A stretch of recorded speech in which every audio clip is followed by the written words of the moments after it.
غلام مصطفیٰ صاحب دو ترے پوترے نال یہ پوتری دو ترے نال کدے آپ کشتی کیتی پیر سائیں ٹھیک ہے وہ چڑھئی آپ نے ڈیٹ تے بیٹھے ہوندے تو کشتی آپا نو چیلنج کر رہے ہوندے کہ دادا جی ابا جی آ جاؤ آج تانوں اساں چڑھے آپ نے ڈیٹ تے بیٹھے ہوندے تے انہاں دے ہاتھ ایڈے بڑے بڑے ہوندے کہ آپ نے پنجے انگلی چ نہیں ہوندے تے آپا ہی دو ترا ہے انہاں زور لا تے آپ ڈٹھے پے ہوندے تے ڈھائے تے بال خوش ہو جاندے تے آپا نے چلو کسے نو ہار تے خوشی دیتی ہے تے ڈھیر چنگی خوشی دیتے کہ نہیں دیتے خوشی تو کبھی کسی کو ہار کر خوشی دے کر دیکھیں وہ زیادہ خوشی اچھی ہوتی ہے تو نبی مکرم صلی اللہ تعالی علیہ وسلم کی دوڑ کا مقابلہ کوئی نہیں کر سکتا لیکن حضور نے کیا کیا ان کو پہنچنے دیا وہ پہنچی تو سرکار نے جا کر مبارک دی فرمایا عائشہ مبارک ہو تھپکی بھی دی اور فرمایا مبارک ہو آج آپ جیت گئی ہیں اپنی بیوی کو خوش کرنے کے لیے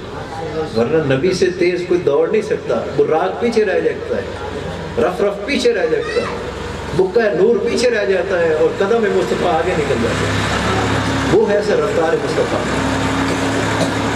چند سال گزرے تو حضور پھر اسی جگہ سے گزرے سرکار نے فرمایا عائشہ اب دوڑ لگتی ہے وہ بھی کون سی ہارنے والی تھی نبی کی سوچ تھی فرمایا حضور لگا لے سرکار نے دوڑ لگائی قافلے کو آگے بھیجے دوڑ لگائی اس دفعہ حضور پہلے پہنچے جو سرکار یہ بھی انداز ہے سرکار پہلے پہنچ گئے سرکار پہلے جا کر اس مقام کھڑے ہیں تو بعد میں سیدہ عائشہ صدیقہ رضی اللہ تعالیٰ پہنچی اور سانس پھولی ہوئی پہنچ گئی تو سرکار دو عالم صلی اللہ تعالیٰ وسلم فرمایا عائشہ سناؤ وہ 6 سال پہلے آپ نے مجھے ہرایا تھا تو حساب برابر ہو گیا نا تو کہتے دونوں مسکرانے لگ گئے تو چاہیے کہ زندگی میں مسکراہٹ ہی آئے زندگی میں مسکراہٹیں آئے پیار آئے محبت آئے تو گھر میں جب رہیں تو پیار اور محبت کو فروغ دیں اپنے آگے میں اپنے اوپر خرچ کروں گا یہ میں نے کوٹ پہنا ہے میں نے کپڑے پہنے جرابیں پہنے تو اس کا مجھ سے حساب ہوگا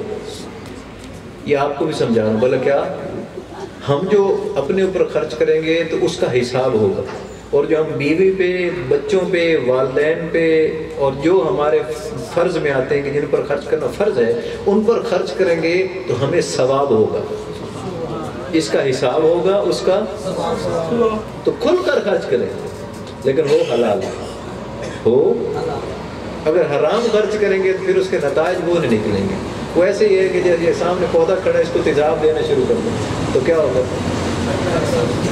پودا جل جائے گا تو اولاد کو اگر ہم رشوت سود حرام خوری اور اس طرح کا پیسہ فراڈ کا پیسہ کھلانا شروع کر دیں گے تو کیا ہوگا پھر کہیں گے جی بچہ میری عزت نہیں کرتا تو اس نے کیا کرنا ہے اس سے پھل ہی وہی آئے گا جو آپ نے کھلایا اس کو رزلٹس اور نتائج وہی نکلیں گے جو آپ نے اس کے اوپر انویسٹ کیا تو ہم نے ان کو حلال پر پرورش کرنی ہے اور حلال کھلانا ہے اور حلال پہ ہی کرنا ہے اس کو یعنی تاکہ وہ اس کی نرشمنٹ اس پہ ہو اور وہ ہمارا وفادار بنے اور اسلام کا بھی خادم بنے ایک بات جو میں ہر ولیمے پہ ہر مہندی پہ ضرور کرتا ہوں کہ اسلام میں جائز ناپسندیدہ کام اللہ کے ہاں طلاق ہے آپ سے دست بستہ التماس ہے ایک تو یہ ہے کہ جو شوہر بن چکے ہیں یا فیوچر میں بنے پہلے تو ان کو طلاق کے مسائل جا کر عالم سے سمجھ لینا چاہیے پیر ہوتے ہی اسی لیے ان کے پاس جا کر بیٹھے کہ یہ ہمیں سمجھائیں طلاق مغلظہ کیا ہوتی ہے طلاق حسن کیا ہوتی ہے فلاں طلاق کیا ہوتی ہے اس کی قسمیں کیا ہوتی ہیں کن الفاظ سے طلاق ہوتی